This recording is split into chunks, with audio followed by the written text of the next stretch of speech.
90% बच्चे ऐसे होते हैं जो इन एमसीक्यू को नहीं कर पाते। 60 क्वेश्चन हम यहाँ पर देखने वाले हैं और 60 में से जो 50 भी नहीं कर पाएँगे। तो आप ये वीडियो पूरी देखना और बताना मुझे कि आपके कितने क्वेश्चन आप सही कर पा रहे हो। अगर सही कर पा रहे हो तो समझ लीजिए आपका सिलेक्शन हो जाएगा। तो चलते हैं, ये टेस्ट सीरीज़ करते हैं उपन्यासों की और यहाँ पर टॉप मोस्ट अच्छे प्रश्न यहाँ पर रखे गए हैं। सबसे पहला क्वेश्चन आपके सामने है, चक्करदार चोरी उपन्यास के लेखक कौन है? एक चक्कर क्लब नाम से भी रचना है और एक चक्करदार चोरी नाम से उपन्यास आता है। तो आपको बताना है ये उपन्यास किसका है। आप पॉज़ करके अपना आंसर लगाएँगे और लिख लीजिए सबको कितने आप आंसर आपके सही हो पा रहे हैं और कमेंट बॉक्स में आपको ज़रूर बताना है, ठीक है? तो यहाँ पर हमारा सही आंसर हो जाएगा बी, गोपाल राम गहमरी। गोपाल राम गहमरी ने लिखा है चक्करदार चोरी। ठीक है, गोपाल, गोपाल आप जानते हैं किसको बोलते हैं? श्री कृष्ण को बोलते हैं और पूरी दुनिया को गोल-गोल चक्कर जो है खिलाने का काम वही करते हैं। हिंदी जासूसी उपन्यासों के जनक माने जाते हैं कौन? गोपाल राम गहमरी जी। इन्होंने लगभग 200 जासूसी उपन्यास लिखे हैं, ये आप जानते हो। ये सब डिटेल मैं आपको करा चुकी हूँ, पूरा हिंदी साहित्य फ्री ऑफ कॉस्ट आपको पूरा यूट्यूब पर करवा चुकी हूँ, बहुत ही बेस्ट कंटेंट के साथ। लेकिन यहाँ पर 1-2 कुछ व्याख्या हम साथ में ज़रूर देखेंगे, जहाँ से प्रश्न बनते ही बनते हैं। 1900 ईस्वी में गहमर से जासूस नामक मासिक पत्र का भी इन्होंने संपादन किया था। गहमर नामक एक स्थान है, ये ज़रा याद रखना, बताया था और इसीलिए इनका नाम गहमर ही पड़ा था। गहमर नामक गाँव में इनका जन्म हुआ था। आर्थर कॉनन डॉयल के नाम से भी जाना जाता है, इनका ये समय याद रखना। 1898 में गोपाल राम गहमरी ने बंगाल से हीरे का मोल नामक एक उपन्यास अनूदित करके प्रकाशित करवाया था। ठीक है, हीरे का मोल उपन्यास का इन्होंने प्रकाशन करवाया था। इनके कुछ प्रमुख उपन्यास है जो आपको याद रख लेने हैं, साथ में आपको सभी का प्रकाशन वर्ष दे रखा है। ये सभी जो हमने व्याख्या ली है, ये हमारे नोट्स से लिया गया है, ठीक है? जो कि सभी मूल किताबों का निचोड़ है। अद्भुत लाश, गुप्तचर, सरकटी लाश, बेकसूर की फांसी, खूनी कौन है, बेगुनाह का खून, जमुना का खून, डबल जासूस, सभी की व्याख्या हम इतनी नहीं देखेंगे, थोड़ा बहुत देखेंगे, लेकिन यहाँ पर आप गहमरी जी का पढ़ लेना, आपके सामने है, ठीक है? आगे देखते हैं, चक्करदार चोरी जो अभी हमने पढ़ा है, इसका जो प्रकाशन वर्ष है, ये है 1901 ईस्वी। नेक्स्ट क्वेश्चन है हमारे यहाँ पर, अगर आप नए हो चैनल को तो सब्सक्राइब ज़रूर कर लेना। पूरा हिंदी साहित्य हमने कंप्लीट करवा दिया है, केवल निबंध रह गए हैं, उनकी क्लास आज आपको शाम को मिल जाएगी। और इसके अलावा हमारी जो प्रैक्टिस सेट है, वो अभी शुरू हो रहे हैं, यूजीसी नेट, टीजीटी, पीजीटी सभी के दृष्टि से। किस्सा और दृष्टि को जोड़ने वाला तत्व उपन्यास में चरित्र सृष्टि है। ये किसका कथन है? किस्सा और दृष्टि को जोड़ने वाला जो तत्व है वो उपन्यास में क्या होता है? तो चरित्र सृष्टि होता है। ये हमारे उपन्यास के सम्राट कहे जाते हैं मुंशी प्रेमचंद। इनके द्वारा कहा कहा गया कथन है, याद रखना। आगे उपेंद्रनाथ अस्क जी का एक उपन्यास है गर्म राख। गर्म राख किस सन में प्रकाशित हुआ था? तो गर्म राख को आपको याद रखना है, ये अस्क जी का उपन्यास है। 1954, 1952, 40 या फिर 38, थोड़ी-सी इसकी व्याख्या देखेंगे, इसमें कन्फ्यूज़न रहता है बच्चों को। तो यहाँ पर हमारा जो आंसर, जो ऑप्शन के अकॉर्डिंग जो आंसर है वो 1952 माना जाएगा, लेकिन इसको थोड़ा आगे देखते हैं। अस्क जी को मध्यम मध्यम वर्ग का चितेरा उपन्यासकार कहा जाता है। इनके प्रमुख उपन्यास हैं सितारों का खेल 1940, गिरती दीवारें 1947, बड़ी-बड़ी आँखें 1955, पत्थर अल पत्थर 1957, शहर में घूमता आईना 1963, बांधो ना नाव इस ठाव 1974, निमिषा 1980 ईस्वी। ठीक है, बांधो ना नाव इस ठाव ये उपन्यास किसका है? तो ये अस्क जी का है। लेकिन बांधो ना नाव इस ठाव बंधु ये जो रचना है वो किसकी है? निराला जी की है। गर्म राख, यहाँ पर आपको ये कुछ विशेष बातें जो बता रखी हैं। गर्म राख उपन्यास का प्रकाशन वर्ष वैसे 1957 है और ये डॉक्टर रामचंद्र तिवारी के द्वारा रचित है। हिंदी का गद्य साहित्य इस इतिहास ग्रंथ में वर्णित है, जो कि विकल्प में नहीं दिया गया है।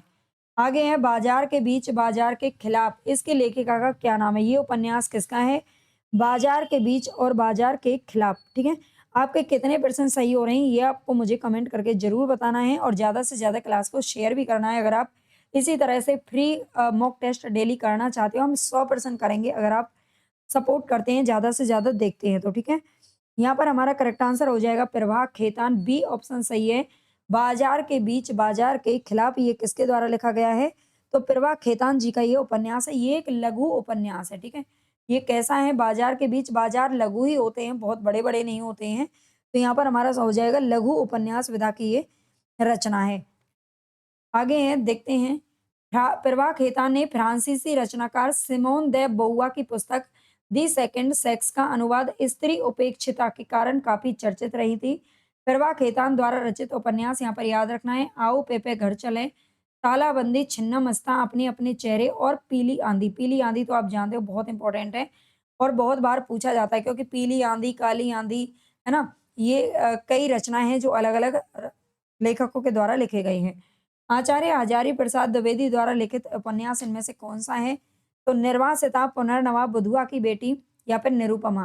तो यहाँ पर हमारा करेक्ट आंसर हो जाएगा पुनर्नवा जो उपन्यास है, ये हजारी प्रसाद द्विवेदी जी के द्वारा लिखा गया। बाकी इनका कोई भी नहीं है, ठीक है। निर्वासिता नाम से आप जानते हैं ईला चंद्र जोशी का भी एक रचना मिलती है, लेकिन यहाँ पर ये निर्वासिता इनका नहीं है। आगे देखेंगे ये किसका है, ठीक है। अच्छा, इनका दे नहीं रखा है, चलो मैं इनको बता देते। निरुपमा तो आप जानते हो निराला जी के द्वारा लिखा गया है, और बुधुआ की बेटी किसका है? ये उग्र जी का है, बुधुआ की बेटी। और अगर हम निर्वासिता की बात करें, तो निर्वासिता है अनूप लाल मंडल का उपन्यास, ठीक है। अनूप लाल मंडल का उपन्यास है, ये जरा आपको याद रखना है। निर्वासिता नामक रचना है जो किसकी है? वो ईला चंद्र जोशी की है। निर्वासिता ये वो उपन्यास नहीं है, ठीक है। पंडित श्रद्धाराम फिल्लौरी का उपन्यास है भाग्यवती, इसका रचना काल कौन सा क्या है? श्रद्धाराम फिल्लौरी का उपन्यास है भाग्यवती, इसका रचना काल आपको बताना है। तो करेक्ट आंसर हमारा हो जाएगा यहाँ पर 1877, ठीक है। 1877 हमारा बिल्कुल सही है। और इसी वक्त देवरानी जेठानी की कहानी उपन्यास है जो सबसे पहला माना गया है कुछ विद्वानों के द्वारा, जैसे कि डॉक्टर गोपाल राय के द्वारा, है ना, पंडित गौरी दत्त का। उसका प्रकाशन वर्ष भी 1877 है, याद आ गया तो यहाँ पर आपको बता दिया। श्रद्धाराम फिल्लौरी का जो उपन्यास है ना, परीक्षा गुरु, नहीं वो तो लाला श्रीनिवास दान का। फिल्लौरी का आप देख लेते हैं। सनातन धर्म के प्रचारक, ज्योतिषी, स्वतंत्रता संग्राम सेनानी भी थे, संगीतज्ञ भी थे, और हिंदी और पंजाबी के प्रसिद्ध साहित्यकार भी रहे हैं श्रद्धाराम फिल्लौरी।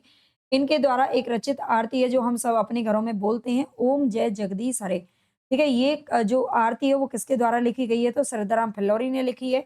ये बहुत ही ज्यादा लोकप्रिय हुई, लोकप्रिय ही नहीं हुई केवल, आज भी लोकप्रिय है ना। सभी हिंदू धर्म में जब हम पूजा पाठ करते हैं तो इस आरती को ऐसा कोई घर नहीं है जो नहीं जानता होगा। फिल्लौरी जी द्वारा रचित अनेक कृतियां हैं, सत्यामृत, सत्यामृत प्रभा, सत्या उपदेश और तत्व दीपक, ठीक है। ये आपको याद रखना है। अगला हमारा क्वेश्चन है, फणीश्वरनाथ रेणु कृत आंचलिक उपन्यास इनमें से कौन सा है?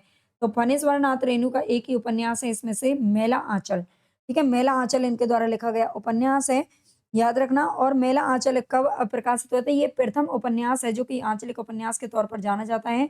1954 इसका प्रकाशन वर्ष है, याद रखना। आगे देखते हैं। इसमें पूर्णिया जिले, ये बिहार का पूर्णिया जिला है, उसके मेरीगंज गांव की कथा का वर्णन है, याद रख लेना। और फणीश्वरनाथ रेणु के प्रमुख उपन्यास है मेला आंचल, प्रति परिकथा, दीर्घ तपा, जुलूस, कितने चौराहे, पलटू बाबू रोड और राम रतन राय, ये इनका अपूर्ण उपन्यास रह गया है, ठीक है। अगर आपको उपन्यासों में या किसी में भी प्रॉब्लम होती है ना, आपको कंटेंट अच्छे से नहीं आता है, तो अभी भी टाइम है। मैंने पूरा हिंदी साहित्य फ्री कोर्स के नाम से प्लेलिस्ट बना रखी है, उसको जाकर के आप देखिए। जितना ज़्यादा हो सकता है एक दिन में आप वीडियो देख सकते हो, आपको काफ़ी फ़ायदा मिलेगा। आपका जो रिवीजन है ना वो भी बहुत बेहतरीन हो जाएगा, और आपका कंटेंट भी क्लियर हो जाएगा, कंसेप्ट भी आपका क्लियर हो जाएगा। फणीश्वरनाथ रेणु अपना साहित्यिक गुरु बंगला उपन्यासकार हैं सतीनाथ भादुड़ी को मानते थे। फणीश्वरनाथ रेणु हिंदी में आंचलिक उपन्यास के जन्मदाता के रूप में प्रसिद्ध हैं। वृंदावन लाल वर्मा को हिंदी में सर वॉल्टर स्कॉट की उपाधि दी जाती है। जो यहाँ पर ऊपर 4 ऑप्शन है उनकी यहाँ पर व्याख्या दी गई है। राग दरबारी उपन्यास के रचनाकार कौन है? राग दरबारी उपन्यास के रचनाकार कौन है? तो यहाँ पर हमारा करेक्ट आंसर क्या हो जाएगा? श्रीलाल शुक्ल, ठीक है। 1968 ईस्वी में ये लिखा गया था, और 1 साल बाद 1969 ईस्वी में इस पर साहित्य अकादमी पुरस्कार भी दिया गया था लेखक को, ठीक है। 1 साल बाद इस पर साहित्य अकादमी पुरस्कार भी दिया गया था, याद रखना। नोट में देखते हैं, राग दरबारी उपन्यास में ये गांव का नाम पूछा जाता है, तो सिपालगंज गांव का वर्णन है। जो मेला आंचल है उसमें मेरीगंज गांव का वर्णन है, जबकि राग दरबारी में सिपालगंज है। ये भी बिहार से ही संबंधित है ना। सिपालगंज गांव का वर्णन इसमें किया गया है। श्रीलाल शुक्ल, देख लेना, है शायद बिहार का नहीं है, देख लेना। श्रीलाल शुक्ल के उपन्यासों में राजनीति, व्यंग्य एवं आंचलिकता का मिश्रण है। श्रीलाल शुक्ल के प्रमुख उपन्यास यहाँ पर दिए गए हैं। सूनी घाटी का सूरज, ये 1957 में लिखा गया था। अज्ञातवास 1962, राग दरबारी 1968, सीमाएं टूटती हैं 1973, मकान 1976, पहला पड़ाव 1987 और विश्रामपुर का संत 1998। सन 1969 में इनको साहित्य अकादमी मिला था। श्रीलाल शुक्ल और अमरकांत को संयुक्त रूप से सन 2011 का भारतीय ज्ञानपीठ पुरस्कार भी प्राप्त हुआ है। दोनों को संयुक्त रूप से मिला था, ठीक है। आधा आधा अपने घर ले गए होंगे। आगे है छाया मत छूना मन, इस उपन्यास के लेखक कौन है? उम्मीद करती हूँ कि ये क्लास आपको पसंद भी आएगी और आपके लिए काफ़ी यूज़फुल भी रहेगी, है ना? अगर आपको पसंद आई तो आप कमेंट कर देना, ताकि मैं आगे भी इस तरह की जो प्रैक्टिस सेट है आपके लिए लेके आ सकूँ, ठीक है? आप बताना आपको मतलब वन लाइनर चाहिए या फिर प्रैक्टिस सेट चाहिए। छाया मत छूना मन, इस उपन्यास के लेखक कौन है? तो राइट आंसर हमारे यहाँ पर क्या हो जाएगा? हिमांशु जोशी हो जाएगा, ठीक है? मैं 4 ऑप्शन पढ़ने में टाइम वेस्ट कभी नहीं करती, ताकि आपका समय नष्ट ना हो। हिमांशु जोशी हमारा आंसर सही हो जाएगा। हिमांशु जोशी के उपन्यास हैं अरण्य, महासागर, छाया मत छूना मन, कगार की आग, समय साक्षी है, तुम्हारे लिए सूरज। ठीक है, ये सभी हिमांशु जोशी के उपन्यास हैं। हरीश सुमन बिष्ट की बात करें तो इनके उपन्यास है ममता, आसमान झुक रहा, होना पहाड़ा और आछरी माछरी। ठीक है, ये हरीश सुमन बिष्ट के हैं। शैलेश मटियानी के उपन्यास हैं हौलदार, चौथी मुट्ठी, जल तरंग, बोरीवली से बोरी बंदर, आकाश कितना अनंत है, 52 नदियों का संगम, छोटे-छोटे पंछी और मुठभेड़। ये सभी उपन्यास हैं शैलेश मटियानी जी के। सभी के याद रखने हैं आपको, ठीक है? कॉपी पेन लेके बैठिए और लिखते जाइए। समय सरगम नामक उपन्यास की लेखिका कौन है? समय सरगम नामक उपन्यास के लेखिका कौन है? तो यहाँ पर हमारा करेक्ट आंसर हो जाएगा कृष्णा सोबती। ठीक है, कृष्णा सोबती का उपन्यास है समय सरगम, याद रखिएगा। और ये 2000 ईस्वी में लिखा गया था, ठीक है? ये 2000 ईस्वी में लिखा गया था, ये भी ध्यान दीजिए। नेक्स्ट हमारा उपन्यास है post box number 203, Nala Sopara. किसकी रचना है? कृष्णा सोबती को भी साहित्य अकादमी पुरस्कार मिल चुका है। 1979 ईस्वी में 1980 में मिला था शायद, क्योंकि उनका एक ज़िंदगी नामा उपन्यास है 1979 में प्रकाशित हुआ था और 1 साल बाद उनको मिला था, ठीक है? याद रखिएगा। आगे पोस्ट बॉक्स और नंबर, ये किसकी रचना है? तो 11 में हमारा करेक्ट आंसर क्या हो जाएगा? अलका साराभागी, मैत्रेयी पुष्पा, प्रभा खेतानी या फिर चित्रा मुद्गल। तो राइट आंसर हमारा हो जाएगा चित्रा मुद्गल की रचना है post box number 203, Nala Sopara. और इसके लिए ना इनको क्या मिला था? इनके लिए 2018 में इनको साहित्य अकादमी मिला था, है ना? 2018 में मिला था, क्योंकि 2017 में कृष्णा सोबती को ज्ञानपीठ पुरस्कार मिला था और 2018 में चित्रा मुद्गल को इस रचना के लिए क्या मिला था? साहित्य अकादमी पुरस्कार मिला था। इसको आपको याद रखना है, ठीक है? नेक्स्ट है, इस उपन्यास के लिए उन्हें 5 दिसंबर 2018 को साहित्य अकादमी मिला। चित्रा मुद्गल के अन्य उपन्यास हैं आवा 2000 ईस्वी, लपटें 2000 ईस्वी, पेटिंग अकेली है 2014, पोस्ट बॉक्स नंबर ये आया था 2016 ईस्वी में। फिरवा खेतान के अन्य उपन्यास हैं तालाबंदी 1991, छिन्नम अस्ता 93, अपने अपने चेहरे 94, पीली आंधी 1996 में आया था। मैत्रेयी पुष्पा के अन्य उपन्यास हैं स्मृति दंस 1990, बेतवा बहती रही 1993, इधर नम 1994, चाक 1997 और झूला नट है 1999 ईस्वी। अलका सरावगी के अन्य उपन्यास है कलिकथा, वाया बाईपास, शेष कादम्बरी 2001, कोई बात नहीं 2004। है ना? यहाँ साथ में व्याख्या देने का जो अर्थ है वही वो यही है, उद्देश्य है कि आपको ज़्यादा से ज़्यादा आप कम समय में ज़्यादा से ज़्यादा चीज़ों को याद कर सको। ठीक है, अयोध्या सिंह उपाध्याय हरिऔध द्वारा रचित ठेठ हिंदी का ठाठ किस विधा की रचना है? तो अभी तो हम उपन्यास पढ़ रहे हैं तो आपको पता चल ही जाएगा, है ना? लेकिन याद रखना है आपको, ये इनका उपन्यास है प्रथम। इस तरह से भी आपको विधाएँ याद होनी चाहिए कि ये कौन-सी विधा है, बहुत बार क्वेश्चन पूछे जाते हैं। ठेठ हिंदी का ठाठ 1899 में प्रकाशित हुआ। हरिऔध जी के अन्य उपन्यास हैं अधकिला फूल 1907। ठेठ हिंदी का ठाठ उपन्यास को मुहावरों की पाठ्य पुस्तक भी कहा जाता है। इसमें मुहावरे बहुत सारे हैं। हरिऔध जी द्विवेदी युग के कवि हैं और इनका जन्म 1865 और इनका जो मृत्यु है वो 1947 ईस्वी में हुई थी। गणपति चंद्र गुप्त ने हरिऔध जी को आधुनिक काल का सूरदास बताया है। प्रिय प्रवास का पहले नाम, इनकी जो प्रिय प्रवास नामक रचना है, जो 17 सर्ग में प्रकाशित हुई थी 1914 ईस्वी में, है ना? ये खड़ी बोली का प्रथम महाकाव्य भी कहा जाता है प्रिय प्रवास को। इसका पहले नाम था बिरजांगना विलाप और ये संपूर्ण काव्य संस्कृत के वर्ण विरतों पर आधारित है। आगे चंदर और सुधा की भावुकता पूर्ण करुण कहानी का चित्रण किस उपन्यास में किया गया है? चंदर और सुधा ये दोनों पात्र किसके हैं? तो यहाँ पर हमारा करेक्ट आंसर हो जाएगा गुनाहों का देवता। ठीक है, गुनाहों का देवता जो कि धर्मवीर भारती जी के द्वारा लिखा गया है। गुनाहों का देवता याद रखना। आगे है, निम्न उपन्यास में कौन उसके लेखकों के साथ सम्मिलित नहीं है?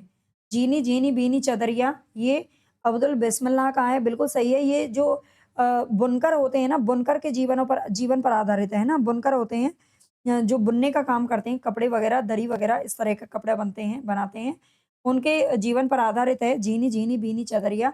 पहला पड़ाव श्रीलाल शुक्ल, मैयादास की माड़ी, ये भी इन्हीं का है। लेकिन अब्दुल्ला दीवाना शंकर से इसका नहीं है, ठीक है। डी ऑप्शन हमारा यहाँ पर राइट हो जाएगा। अब्दुल्ला दीवाना किसका है भई? ये लक्ष्मी नारायण लाल का है। ये किसका है? लक्ष्मी लाल, लिख देती हूँ मैं, इससे समझ में आ जाएगा। ठीक है, लक्ष्मी लाल का उपन्यास है। निम्नलिखित में से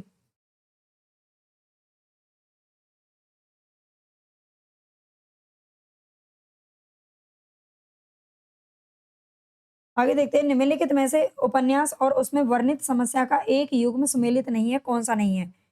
बताइए, एक युग में सुमेलित नहीं है, यानी कि क्या उसमें आधार विषय बताना है?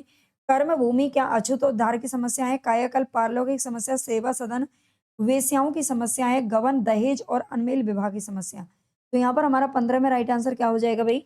इसमें देखिए, कर्म भूमि इसमें कह रहा है कि सुमेलित नहीं है, कौन-सा नहीं है? कर्म भूमि में अछूतोद्धार की समस्या ठीक है। कायाकल्प, ये इनका 1926 में आया था, पहला उपन्यास है जो कि हिंदी में मौलिक रूप से लिखा गया था। बाकी सभी पहले उर्दू में लिखे गए थे, बाद में हिंदी में ट्रांसलेट किया गया था। सेवा सदन में वेश्याओं की समस्या को उजागर किया गया है, जबकि गबन में दहेज और अनमेल विवाह की समस्या नहीं है। ठीक है? दहेज में, गबन में क्या नहीं है? इसमें है क्या इसके अंदर?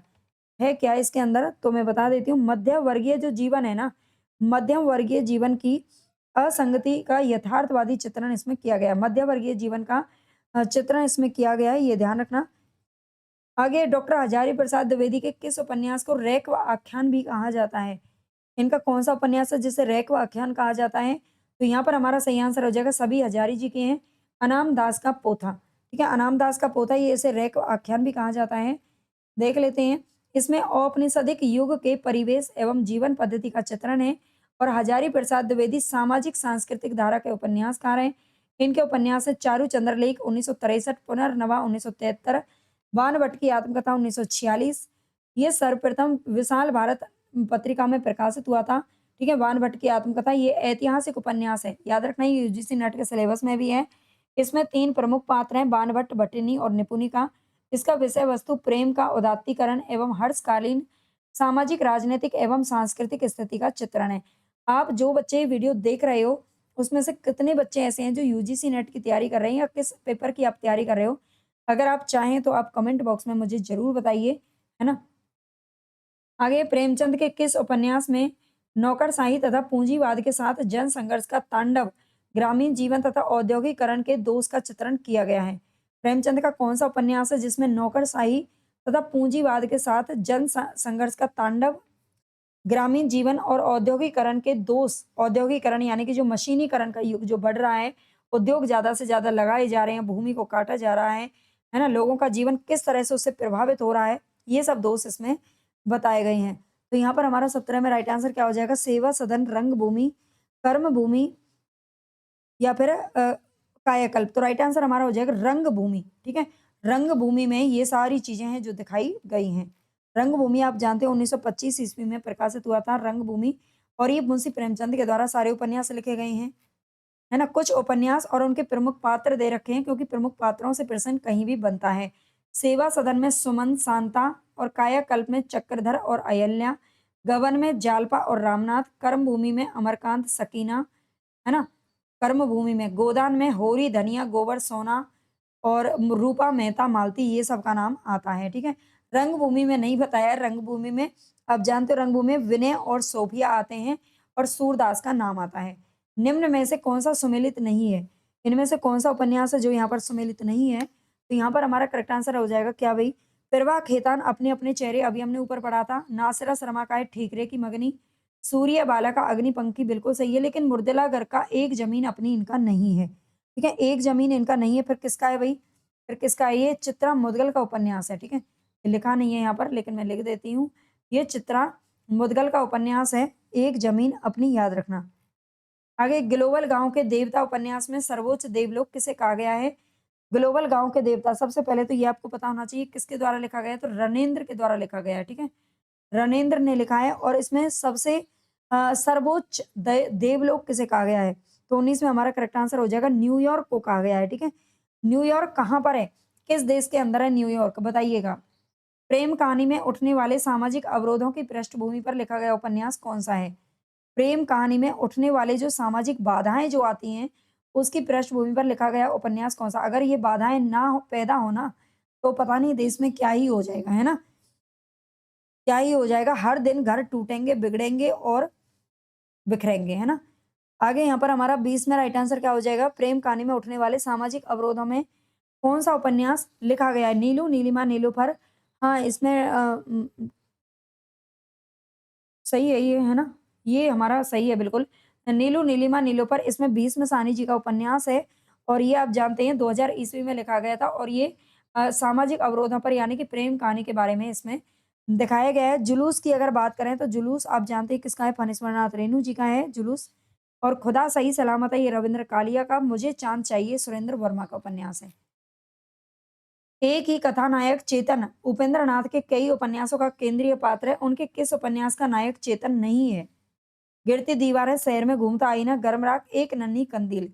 ये सब आप जानते हो ये उपेंद्र नाथ अस्क के ही उपन्यास हैं, लेकिन किसका नायक चेतन नहीं है?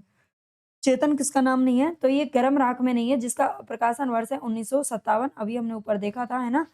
और 1952 भी आ जाता है इसका कभी-कभी। उपन्यास का मोटापा उसके स्वास्थ्य पर वैसा ही असर डालता है, जैसे कि मनुष्यों का मोटापा। ये कथन किस इतिहासकार का है? उपन्यास का मोटापा उसके स्वास्थ्य पर वैसा ही प्रकाश डालता है, असर डालता है। तो ये कहा है डॉक्टर बच्चन सिंह ने, ठीक है? ये बच्चन सिंह का कथन है, याद रखना।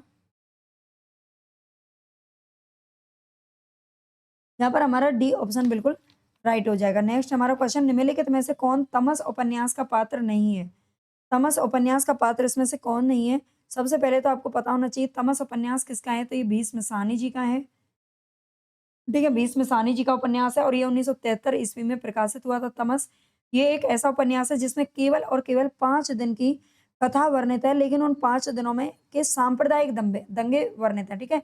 ये पंजाब में जो उस समय जब हमारा देश आज़ाद हुआ था, देश विभाजन की समस्या पर ये कहीं न कहीं आधारित है, सांप्रदायिक दंगों पर आधारित है। अब ये पूछ रहा है कि इसका कौन-सा पात्र नहीं है? तो यहाँ पर हमारा 23 में राइट आंसर क्या हो जाएगा? कौन-सा पात्र नहीं है भई? रत्तो, नत्थू, रिचर्ड या फिर हयात बख्श। तो यहाँ पर हमारा करेक्ट आंसर रत्तो इसमें नहीं है, ठीक है? रत्तो इसमें नहीं है, रत्तो किसका पात्र है? ये झूठा सच का पात्र है ना? झूठा सच जो कि किसके द्वारा लिखा गया है? यशपाल के द्वारा लिखा गया है, ये याद रखिए।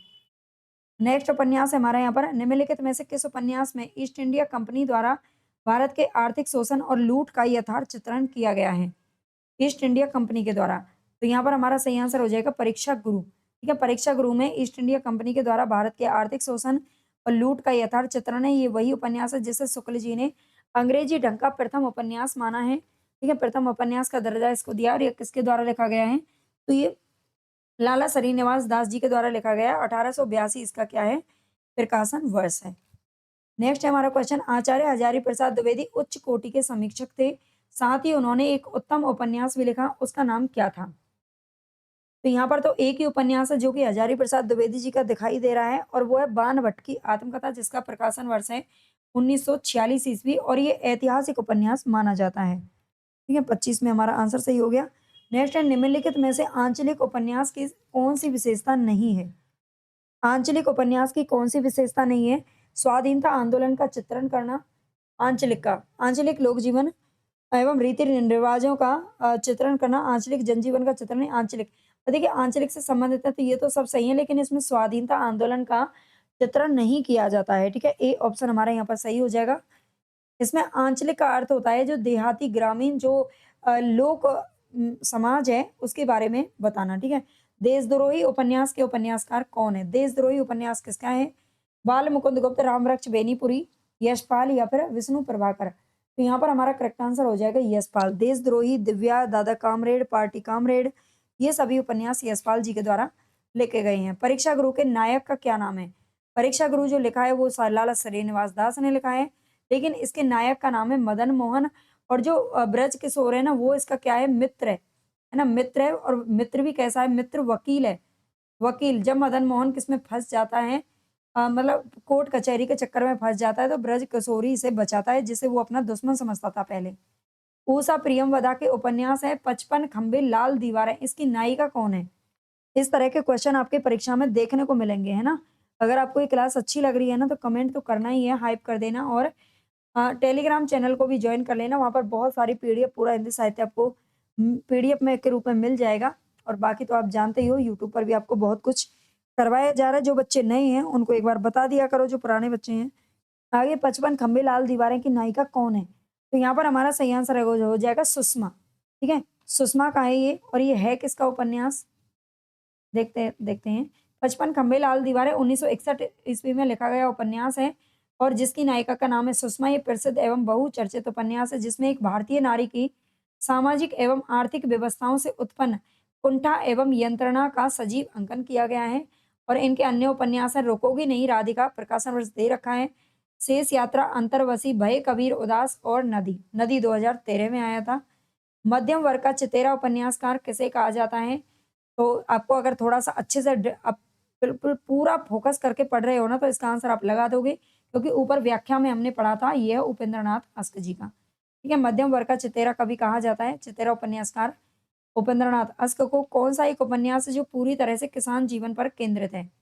किसान जीवन पर कौन-सा उपन्यास केंद्रित है? तो यहाँ पर हमारा करेक्ट आंसर क्या हो जाएगा? ये हो जाएगा प्रेमाश्रम, ठीक है? प्रेमाश्रम, ये पूरी तरह से किसान जीवन पर केंद्रित है, जो कि 1922 ईस्वी में प्रकाशित हुआ था, ठीक है? 1922 में याद रखना। सेवा सदन इनका पहला उपन्यास है, जो कि 1918 में प्रकाशित हुआ था और कर्मभूमि को आप जानते हैं कब आया था कर्मभूमि? तो ये 1926 26 में आया था और ये आया था 1927 में।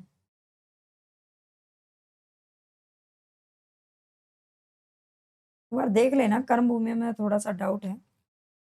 चोटी की पकड़ की विधा क्या है? चोटी की पकड़ की विधा क्या है बताइए?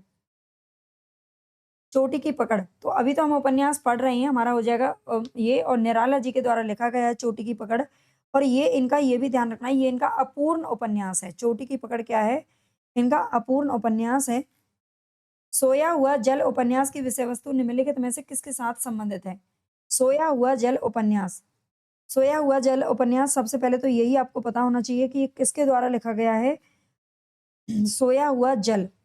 काला जल आप जानते हैं गुलशेर खान शानी का है, लेकिन सोया हुआ जल किसका है? तो ये सर्वेश्वर दयाल सक्सेना का है। ठीक है, ये किसका है? सर्वेश्वर दयाल सक्सेना जी के द्वारा लिखा गया उपन्यास है सोया हुआ जल, जो कि 1954 में प्रकाशित हुआ था और इसकी विषय वस्तु आपको बतानी है, तो राइट आंसर हमारा क्या हो जाएगा? एक सराय में ठहरे हुए यात्रियों की एक रात की कहानी इसमें वर्णित की गई है, ठीक है? सोया हुआ जल में क्या है? एक सराय में ठहरे हुए यात्री, यात्री जैसे दिन में बहुत ज़्यादा थके-हारे होते हैं, सब जगह घूमते हैं, है ना? तीर्थ यात्राओं पर उन पे और लेकिन रात में वो क्या करते हैं? सराय में बिल्कुल सोया हुआ जल, जल जैसे जल की तरह यात्री सो जाते हैं। 1921 में असहयोग आंदोलन के दौरान सरकारी नौकरी से त्यागपत्र देने के बाद कौन से रचनाकार हैं जो पूरी तरह से साहित्य सर्जन में लग गए थे? महात्मा गांधी के कहने पर आप जानते हैं जब असहयोग आंदोलन वगैरह हुआ था, तो बहुत सारा हम इतिहास जब पढ़ते हैं, जब साहित्य पढ़ते हैं तो समझ में आता है कि महात्मा गांधी के कहने पर बहुत सारे युवाओं ने उस समय सरकारी नौकरी तक छोड़ दिया था, अपने काम-काज को छोड़ दिया था और वो अपने देश को आज़ाद कराने के लिए जुट गए थे, है ना? सभी एकजुट हो गए थे। आगे है, यहाँ पर हमारा करेक्ट आंसर हो जाएगा प्रेमचंद, ठीक है? प्रेमचंद ने उस वक़्त ये सरकारी अध्यापन कर रहे थे, लेकिन उन्होंने अपना जॉब छोड़ दिया था। निम्नलिखित में से कौन-सा कथन है जो प्रेमचंद जी के विषय में सही नहीं है? प्रेमचंद जी के विषय में कौन-सा सही नहीं है? प्रेमचंद जी ने उपन्यास को जनजीवन से जोड़ा, उन्होंने किसान और श्रमिक वर्ग की समस्याओं को प्रस्तुत किया, राष्ट्रीयता का समर्थन किया, संस्कृतनिष्ठ भाषा का प्रयोग किया। तो यहाँ पर हमारा 35 में राइट आंसर क्या हो जाएगा?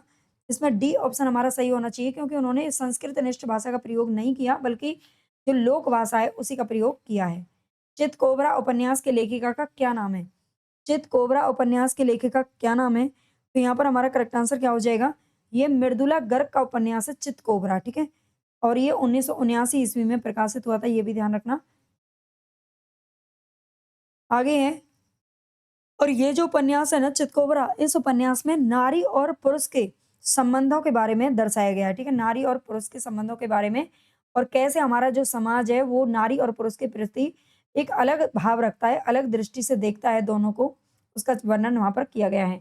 बुधवा की बेटी उपन्यास किसने लिखा है? तो ये पांडे बेचन शर्मा ओगर का है बुधवा की बेटी, जो कि 1928 ईस्वी में प्रकाशित हुआ था, ठीक है? और इसमें अगर हम बात करें तो इसमें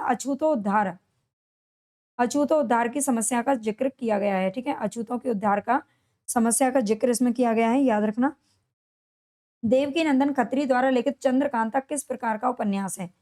देवकीनंदन खत्री का ये रामचंद्र शुक्ल जी ने कहा भी है कि चंद्रकांता एक ऐसा उपन्यास है जिसकी सबसे सर्वसाधारण में सबसे ज़्यादा धूम मची थी। चंद्रकांता इसको जो लोग हिंदी पढ़ना नहीं जानते थे उस वक़्त, उन्होंने हिंदी सीखी थी चंद्रकांता को पढ़ने के लिए, ये इतना प्रसिद्ध हुआ था। और ये किस प्रकार का उपन्यास है ये आपको बताना है, तो ये तिलिस्मी उपन्यास है, ठीक है? ये किस प्रकार का है? तिलिस्मी उपन्यास है और इसका प्रकाशन वर्ष याद रखना है 1888 ईस्वी में प्रकाशित हुआ था। डॉक्टर गोपाल राय ने किस कृति को हिंदी का पहला उपन्यास माना है? डॉक्टर गोपाल राय ने ये माना है देवरानी जेठानी की कहानी को, याद रखना देवरानी जेठानी की कहानी 1977 सॉरी 1800 अरे ये 1870 में आया था, है ना? मैंने पीछे इसका जो जवाब है वो आपको 1877 दे दिया था, याद रखना। ये पंडित गौरीदत्त शर्मा के द्वारा लिखी गई रचना है जो 1870 में आया था। ठीक है? देवरानी जेठानी की कहानी। देवरानी जेठानी की कहानी उपन्यास 1870 है, ये पंडित गौरीदत्त का है। श्रीधरराम फिल्लौरी का उपन्यास है भाग्यवती, जिसे डॉक्टर विजय शंकर मल ने प्रथम उपन्यास माना है। श्रीनिवास दास का है परीक्षा गुरु 1882, जिसे शुक्ल जी ने प्रथम उपन्यास माना है। वामा शिक्षम 1872 में आया था। वामा शिक्षक इसे ईश्वरी प्रसाद और कल्याण राय के द्वारा रचित ये उपन्यास है। वामा शिक्षक किसने लिखा है? ईश्वरी प्रसाद और कल्याण राय दोनों ने संयुक्त रूप से। हास उपन्यास का मूल कथ्य क्या है? सबसे पहले तो आपको ये पता होना चाहिए कि फांस उपन्यास है किसका? तो ये किसका है? संजीव के द्वारा लिखा गया है, ठीक है? संजीव के द्वारा लिखा गया है फांस उपन्यास। और इसमें मूल कथ्य इसका क्या है? तो करेक्ट आंसर हमारा हो जाएगा फांस। फांसी लगा करके मर जाते हैं कौन? सबसे ज्यादा किसान। किसानों की आत्महत्या से संबंधित है फांस या फांसी, ठीक है? संजीव द्वारा लिखित अन्य उपन्यास है किशनगढ़ के अहिरी 1981, सर्कस, धार, सावधान, नीचे आग है, जंगल जहां शुरू होता है 2000 में लिखा गया था। प्रेमचंद का कौन सा उपन्यास है जो पहले उर्दू में बाजार हुस्न के नाम से लिखा गया था? ये सब डिटेल में मैं आपको करा चुकी हूँ, पूरा कंसेप्ट पढ़ा चुकी हूँ। वन लाइनर थंबनेल आपको सब जगह मिलेगा। वन लाइनर के माध्यम से मैंने पूरा कंटेंट आपको करा दिया है और ये सब डिटेल में सब कुछ पढ़ाया हुआ है, ठीक है? सभी बता दिए हैं। तो यहाँ पर हमारा करेक्ट आंसर कौन-सा हो जाएगा? बाज़ार हुस्न के नाम से पहले कौन-सा था?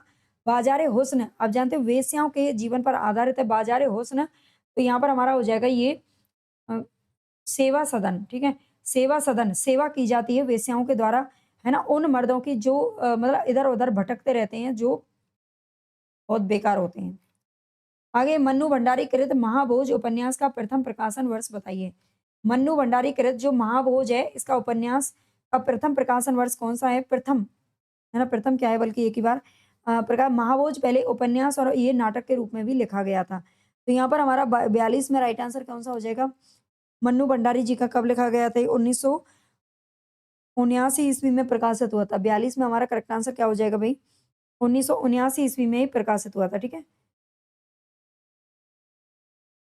और 1982 में फिर बाद में ये जो है नाटक के रूप में प्रकाशित हुआ था। ठीक है, आगे चलते हैं। नेक्स्ट हमारा क्वेश्चन देख लीजिए, यहाँ पर दे रखा है।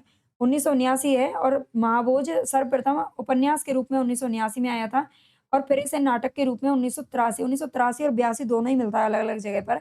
यह एक राजनीतिक उपन्यास है, राजनैतिक उपन्यास है। महाभोज उपन्यास का जो ताना-बाना है वो सरोहा नामक गाँव के इर्द-गिर्द बुना गया है, ठीक है? किस गाँव का वर्णन है? ये भी थोड़ा डिटेल में पूछ लिए जाते हैं प्रश्न। सरोहा नामक गाँव का है। सरोहा गाँव कहाँ पर है? तो ये उत्तर प्रदेश के पश्चिमी भाग में स्थित है। और मन्नू भंडारी के कृत उपन्यास हैं आपका बंटी 1971, स्वामी 2003, आपका बंटी 1971 उपन्यास। ये बाल मनोविज्ञान का उत्कृष्ट उपन्यास माना जाता है। निम्न में से कौन-सी रचना है जो विशंबरनाथ शर्मा कौशिक की नहीं है? विशंबरनाथ शर्मा कौशिक की इनमें से कौन-सी रचना नहीं है? तो यहाँ पर हमारा करेक्ट आंसर कौन-सा हो जाएगा?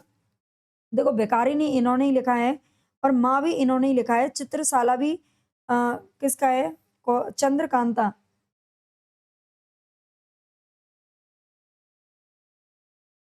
तो चित्रशाला तो इन्हीं का है, लेकिन चंद्रकांता इनका नहीं है, ठीक है। चंद्रकांता तो आप जानते हो किसका है चंद्रकांता?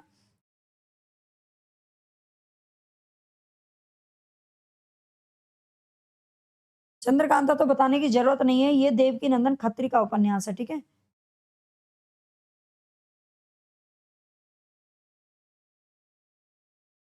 याद रखिएगा, ये हमारा बिल्कुल ठीक है, ठीक है। चित्रशाला जो उपन्यास है वो विशंबर नाथ शर्मा जी का है, याद रखिएगा। आगे, देवकीनंदन खत्री के उपन्यासों के बारे में इनमें से कौन सा कथन सही है? देवकीनंदन खत्र के उपन्यासों के बारे में अगर बात करें तो इनमें से कौन सा सही है? राइट आंसर यहाँ पर हमारा कौन सा हो जाएगा? ये यथार्थ पर आधारित है। ये उच्च कोटि के साहित्यिक उपन्यास हैं। इन उपन्यासों में इतनी रोचकता है कि ये पाठकों को बांधने में समर्थ है। सी ऑप्शन हमारा बिल्कुल राइट हो जाएगा। ये जासूसी उपन्यास है नहीं, ये तिलिस्मी अय्यारी के उपन्यास है, ठीक है। यथार्थ पर भी आधारित नहीं है। उच्च कोटि के भी साहित्यिक उपन्यास हम इनको नहीं कह सकते। सी ऑप्शन हमारे यहाँ पर बिल्कुल 100% राइट है। वह सफर था कि मुकाम था, ये इस कृति की लेखिका कौन है? वह सफर था कि मुकाम था, इस कृति की लेखिका आपको बताना है तो यहाँ पर हमारा सही आंसर हो जाएगा मैत्रेयी पुष्पा, ठीक है। वह सफर था कि मुकाम था, ये मैत्रेयी पुष्पा। सफर में हमें किसकी जरूरत पड़ती है? मित्रों की जरूरत पड़ती है, नहीं तो सफर हमें बोरिंग लगता है बहुत ज्यादा, ठीक है।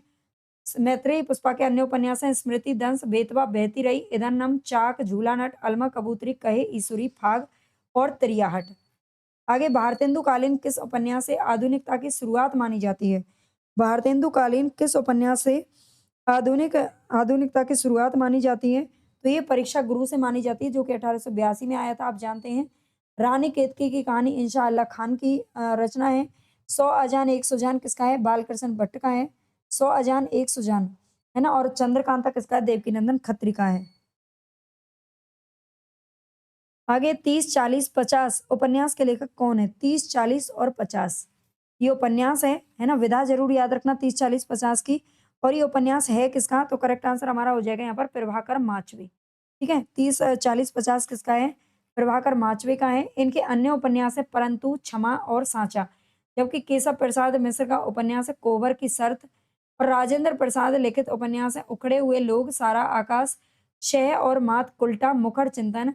भैरव प्रसाद गुप्त के उपन्यास है सती मैया का चौरा, मशाल और गंगा मैया। सुबह दोपहर शाम किस प्रसिद्ध उपन्यासकार की रचना है? 30, 40, 50 किसका है? 30, 40, 50 तो प्रभाकर माचवे का है। और सुबह दोपहर शाम किसका है? सुबह दोपहर और शाम किसका उपन्यास है? तो यहाँ पर हमारा सही आंसर हो जाएगा कमलेश्वर का है, ठीक है। सुबह हो दोपहर हो शाम, कमल तो हमेशा खिलते ही रहते हैं ना।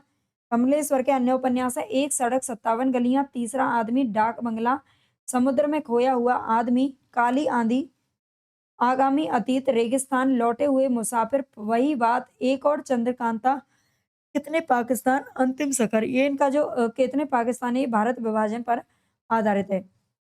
राधा कृष्ण ने गोवध की समस्या का निवारण करने हेतु कौन सा उपन्यास लिखा था? तो ये लिखा था निस्सहाय हिंदू, ठीक है। निस्सहाय हिंदू की रचना की थी राधा कृष्ण ने गोवध की समस्या का निवारण करने के लिए, इसको आपको याद रखना है। आगे, सामाजिक उपन्यास अमरबेल के लेखक कौन है? ये एक सामाजिक उपन्यास है अमरबेल, इसके लेखक कौन है? तो यहाँ पर हमारा करेक्ट आंसर क्या हो जाएगा? अमरबेल वृंदावन लाल वर्मा। हाँ, आंसर तो हमारा यही सही है, वृंदावन लाल वर्मा की है अमरबेल। अमरबेल कहाँ पर खिलती है? तो ये वृंदावन में खिलती है, ठीक है। आगे है वृंदावन लाल वर्मा, याद रखना ये ऐतिहासिक उपन्यासों में की श्रेणी में आते हैं। व्यक्तिवादी उपन्यासकारों की परंपरा में निम्नलिखित में से कौन नहीं आता है? व्यक्तिवादी उपन्यासकारों की परंपरा में कौन नहीं शामिल है? तो यहाँ पर हमारा देखो भगवती चरण वर्मा है, उपेंद्रनाथ अस्क, रामेश्वर शुक्लांचल, लेकिन गोपाल राम गैमरी इसमें शामिल नहीं है। जासूसी उपन्यासों के प्रवर्तक माने जाते हैं। अंगूठी का नगीना के उपन्यासकार कौन है? अंगूठी का नगीना किसका उपन्यास है? तो यहाँ पर हमारा करेक्ट आंसर हो जाएगा सी। नहीं, ये इनका नहीं है, किशोरी लाल गोस्वामी का है, ठीक है। अंगूठी का नगीना किसका है? तो किशोरी लाल गोस्वामी का उपन्यास है, याद रखिएगा। आगे हमारा क्वेश्चन, निम्नलिखित में से मनोहर श्याम जोशी की रचना कौन सी नहीं है? हरिया, हरक्यूलिस की हैरानी, कसब, सोना माटी और कौन हूं मैं। मनोहर श्याम जोशी की रचना इनमें से कौन सी नहीं है? तो सही आंसर हमारा हो जाएगा यहाँ पर सोना माटी। ये सोना माटी किसका उपन्यास है? तो विवेकी राय का है। किसका है ये? विवेकी राय का उपन्यास है सोना माटी, जो कि 1983 ईस्वी में प्रकाशित हुआ था, ये भी याद रखना, ठीक है। सोना माटी 1983 में मनोहर श्याम जोशी की रचना नहीं है। और ये विवेकी राय का उपन्यास है, याद रखना। इसमें गाजीपुर बलिया के बीच जीवन के करील भी बोलते हैं इसको, करेल जीवन के क्षेत्र के जनजीवन का चित्रण है। जबकि सारे मनोहर श्याम जोशी के हरिया हरक्यूलिस की हैरानी 1994 ईस्वी में आया और इसमें कुमायूं गढ़वाल क्षेत्र के जनजीवन का चित्रण है। कसब क्या जाने 1987 में लिखा गया एक प्रेम कथा है। कौन हूं मैं 1906 में प्रसिद्ध भोपाल संन्यास के केस पर आधारित है। प्रेमचंद शताब्दियों से पद दलित, अपमानित और उपेक्षित कृषकों की आवाज थे। प्रेमचंद के संबंध में ये कथन किसका है?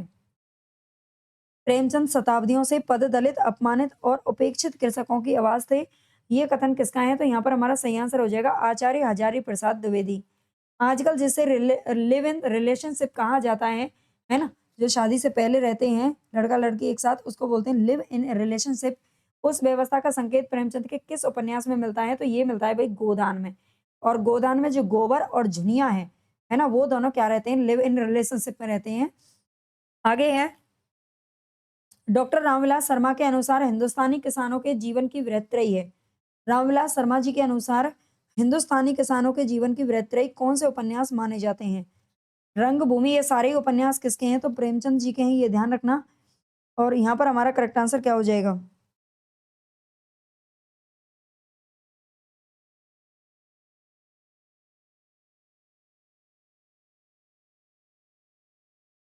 प्रेमाश्रम, प्रेमाश्रम तो है देखो। रंगभूमि, रंगभूमि नहीं है ना? रंगभूमि नहीं है और गबन भी नहीं है। इसमें आ जाएगा प्रेमाश्रम, कर्म भूमि और गोदान, ठीक है?